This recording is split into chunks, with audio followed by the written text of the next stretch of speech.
আসসালামু আলাইকুম বন্ধুরা, আমি আজকে একটা সবজি করব। সেটা হচ্ছে এই সবজিটা।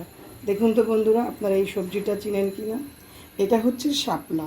এই সময়ের স্বল্পতার কারণে আমি বেছে কুটে ধুয়ে পরিষ্কার করে নিয়েছি এবং এইভাবে আমি পিস পিস করে নিয়েছি, কারণ আমি এটা একটু ভাজির মতন করব।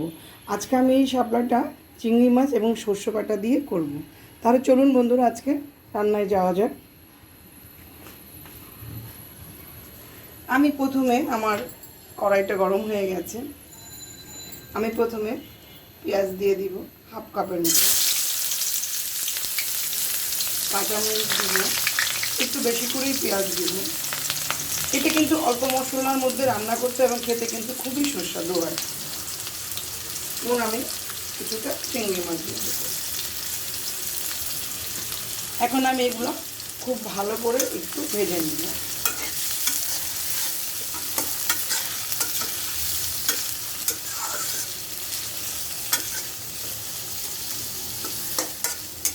একটু আস্তে আস্তে সময় নিয়ে এটা ভাজতে হবে, যেহেতু চিংড়ি মাছ আছে একসঙ্গে ভেজে নেব।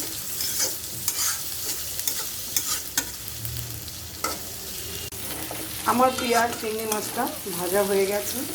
এখন আমি এর মধ্যে মশলা অ্যাড করবো।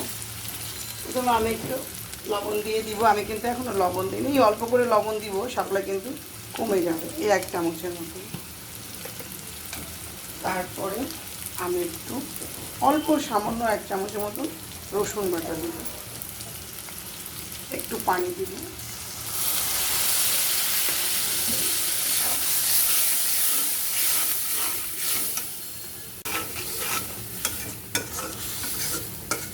এখন আমি এটার মধ্যে একটু বেশি করে 1 টেবিল চামচের মতন সরিষা বাটা দিব। যেহেতু আমি এটা সরিষা বাটা দিয়ে করবো, আর একটু দিব। বেশি সরিষাটা পরিমাণ দিলে ভালো লাগবে খেতে।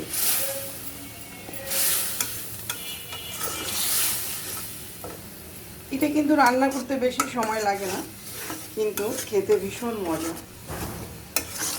খুবই অল্প মশলা লাগে। এটা হবে, আমি এর মধ্যে অল্প অল্প করে এই হাফ চা চামচ ধনিয়ার গুঁড়া, হাফ চা চামচ হলুদের গুঁড়া, হাফ চা চামচ মরিচের গুঁড়া দিব। ব্যাস, এখন আমি একসাথে এই সব মশলাগুলো কষিয়ে নিই। একটু ভালো করে কষাতে হবে, যেহেতু আমি সরিষা বাটাটা দিয়েছি, সরিষার যে কাঁচা ফ্লেভারটা আছে এটা এই 1 মিনিটের মতন ভেজে নিই।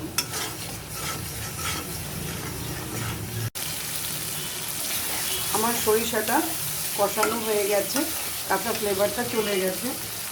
এই 1 মিনিটের মতন আমি কষিয়ে নিয়েছি। এখন আমি শাপলাটা দিয়ে দিব অল্প অল্প করে।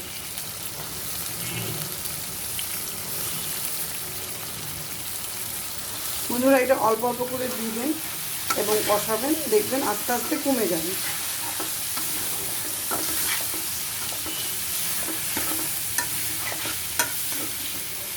জালটা একটু কমিয়ে নেব।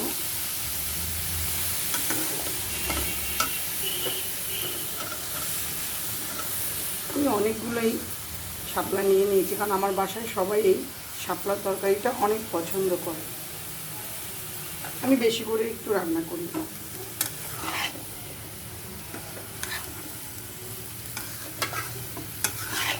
ভালো করে নাড়াচাড়া করে দিতে হবে।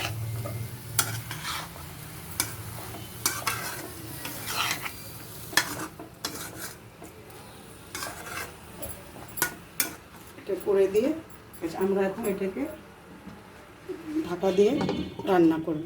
কিছুক্ষণ পরে আসবো। 15 মিনিট পরে ফিরে আসলাম। দেখুন বন্ধুরা, শাপলার থেকে কিন্তু অনেক পানি বের হয়েছে। আমি কিন্তু একটুও পানি দিইনি, কারণ এই তরকারিটাতে শাপলাতে পানি দিতে হয় না, কারণ শাপলার গায়ে অনেক পানি থাকে, ওটা দিয়েই রান্না করতে হয়। দেখুন আমার কিন্তু শাপলা থেকে অনেক পানি অলরেডি বের হয়ে গেছে। এখন এইটা দিয়েই আমরা ভাজা ভাজা করে নিব। ব্যাস, কিছুক্ষণের মধ্যে আমাদের শাপলাটা রেডি হয়ে যাবে। কেউ যদি একটু এরকম মাখা মাখা ঝোল রাখতে চান, সেটাও রাখতে পারেন। আমি আর একটু শুকিয়ে নিব। ব্যাস, আর একটু শুকিয়ে আমরা সরাসরি পরিবেশন করতে চলে যাব। আমার রান্নাটা অলরেডি মোটামুটি হয়ে গেছে, আর 5 মিনিটের মধ্যে রান্নাটা হয়ে যাবে।